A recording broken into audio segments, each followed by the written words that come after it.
அனைவருக்கும் வணக்கம். இன்னைக்கான இந்த வீடியோல வெள்ளிக்கிழமை அன்னைக்கு நம்ம வீட்டுல இந்த ஒரு சமையல் நம்ம செய்தோம் அப்படின்னா மகாலட்சுமி நமக்கு அள்ளி அள்ளி செல்வத்தை கொடுப்பாங்க. என்ன வெள்ளிக்கிழமை அன்னைக்கு சமைக்கணும், பெண்களே இதை கவனமா கவனிச்சுக்கோங்க.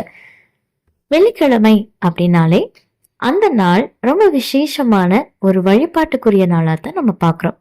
வெள்ளிக்கிழமை செவ்வாய்க்கிழமை அப்படின்னாலே போதும், பெண்கள் தலைக்கு குளிச்சு கோவிலுக்கு போகக்கூடிய பழக்கம் கண்டிப்பா நிறைய பேருடைய வீடுகள்ல கண்டிப்பாக இருக்கும்.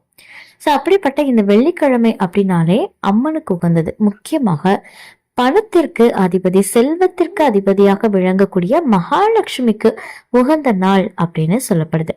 அப்படிப்பட்ட இந்த நாள்ல மகாலட்சுமி நம்ம வீட்டுல என்னென்னைக்குமே நிரந்தரமாக தங்கி இருக்க, அவங்களுடைய அருள் கடாட்சம் நம்ம வீட்டுல என்னைக்குமே தங்கி இருக்கிறதுக்கு இந்த பொருட்களை நம்ம சமைக்கணும். அது மட்டும் இல்லைங்க, வெள்ளிக்கிழமையில மகாலட்சுமி வழிபாடு பண்றது, மகாலட்சுமிக்கு விருப்பமான விஷயங்களை செய்யறது, இது எல்லாமே நம்ம வீட்டுக்கு மகாலட்சுமியை அருளை நிச்சயமாக பெற்றுக் கொடுக்கும். அந்த வகையில இன்னைக்கு நம்மளுடைய சமையலறையில வெள்ளிக்கிழமை அன்னைக்கு எந்த பொருளை நம்ம சமைக்கணும் அப்படின்றத பத்தி தான் பார்க்க போறோம். மகாலட்சுமி அப்படின்னு சொன்னாலே அவங்களுக்கு ரொம்ப பிடித்தமானது இனிப்பு. அதனாலதான் நம்ம அந்த நாள்ல ஏதாவது ஒரு இனிப்பு செஞ்சு மகாலட்சுமி வழிபாடு செய்யறது அப்படின்றது ரொம்ப நல்லது. ஈவன் உங்களால கற்கண்டு தான் வைக்க முடியும் அப்படின்னா கூட அந்த கற்கண்டை ஒரு 10 ரூபாய்க்கு வாங்கி நீங்க கொஞ்சமா மகாலட்சுமிக்கு நைவேத்தியமாக படைச்சுக்கிட்டே வரலாம். இதுவும் உங்க வாழ்க்கையில மகாலட்சுமி அருளை பெற்றுக் கொடுக்கும். உங்களால ஏதாவது இனிப்பு சார்ந்த பொருட்கள் சமைக்க முடியும் அப்படின்னா பால், அரிசி, சேமியா, பருப்பு, இந்த மாதிரி ஏதாவது பாயசங்கள் செய்யலாம். அதுவுமே ரொம்ப நல்லது. அதுவும் வெள்ளை நிறத்துல செஞ்சீங்க அப்படின்னா ரொம்ப நல்லது. அதே மாதிரி அவங்களுக்கு சர்க்கரை பொங்கல்னா ரொம்ப பிடிக்கும். அதனால சர்க்கரை பொங்கலும் நீங்க செய்து நீங்க வழிபாடுகள் செய்யலாம். நீங்க அதுல போடக்கூடிய வெல்லம், அரிசி, நெய், இது எல்லாமே பாத்தீங்க அப்படின்னா மகாலட்சுமிக்கு ரொம்ப விருப்பமான பொருட்கள் ஒன்று. ஸோ அந்த சர்க்கரை பொங்கலுடைய மனம் மகாலட்சுமிக்கு ரொம்ப விருப்பம். ஸோ அதை நீங்க படைத்து வழிபாடு செய்யும் போது உங்களுடைய வேண்டுதல்களை உடனடியாக நிறைவேற்றுவாங்க.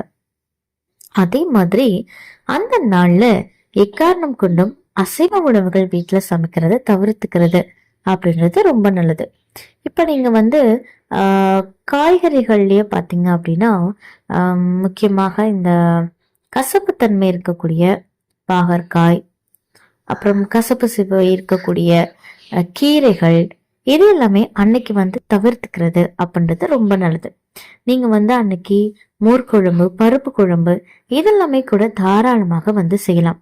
முக்கியமா நீங்க வெள்ளிக்கிழமையில சமையல்ல இந்த ஒரு பொருளை பயன்படுத்துறது அப்படின்றது ரொம்ப நல்லதுங்க. அதுதான் துவரம் பருப்பு.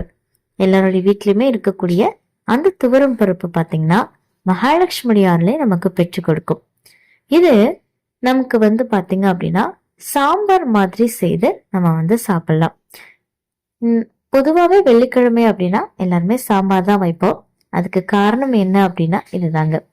ஸோ மகாலட்சுமிக்கு துவரம் பருப்பு விருப்பம் அப்படின்றதுனால அந்த நாள்ல துவரம் பருப்பை பயன்படுத்தி காய்கறிகள் போட்டு நீங்க சாம்பார் சாதம் செய்யறது அப்படின்றது உங்களுக்கு மகாலட்சுமி அருளை பரிபூர்ணமாக பெற்றுக் கொடுக்கும். அதே மாதிரி அன்னைக்கு நீங்க நான் முன்னாடி சொன்ன மாதிரி ஏதாவது இனிப்பு வகைகள் செய்து அதை மகாலட்சுமிக்கு நெய்வேத்தியமாக செஞ்சீங்க அப்படின்னாலுமே ரொம்ப நல்லது.